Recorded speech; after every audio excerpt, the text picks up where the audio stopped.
جس کے پاس وقار ہو، او میرے سنگیوں، لوگوں کی باتوں میں نہ آنا، یہ تمہیں الجھا دیں گے، یہ تمہیں تفریق میں ڈال دیں گے، یہ انتشار برپا کریں گے۔ یہ وہ حسین جماعت ہے جو حضور کے سامنے بیٹھا کرتی تھی۔ ان سے پیار کرنا، ان سے محبت کرنا۔ آپ کبھی ترمذی کی ایک حدیث پڑھیں تو مر جانے کو جی کرتا ہے۔ حضور نے فرمایا تھا میرے صحابہ کے بارے میں اللہ سے ڈرنا، میرے بعد انہیں اپنی زبانوں کا نشانہ نہ بنانا۔ کاش کوئی ان جملوں کا درد سمجھ سکے۔ فرمایا رب سے ڈرنا، اور کریم فرمانے لگے جس نے ان سے محبت کی میری محبت کی وجہ سے محبت کی، اور جس نے ان سے عداوت رکھی میری وجہ سے رکھی۔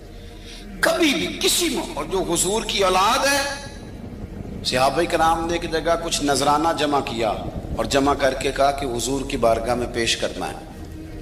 اخراجات بہت زیادہ ہیں اور ظاہری وسائل اس ترتیب سے نہیں ہیں، یہ نذرانہ ہر مہینے پیش کرنا ہے۔ جب وہ لے کے حضور کی بارگاہ میں گئے نا تو اللہ نے قرآن نازل کر دیا۔ فرمایا محبوب ان سے کہہ دو لا اسألکم علیہ اجرا، میں تبلیغ دین پر تم سے کوئی اجر نہیں مانگتا، الا المودۃ فی القربى، بس میرے قریبیوں سے پیار کرتے رہنا، میرے قریبیوں سے محبت کرنا، پیار کرنا قریبیوں سے، حسنین کریمین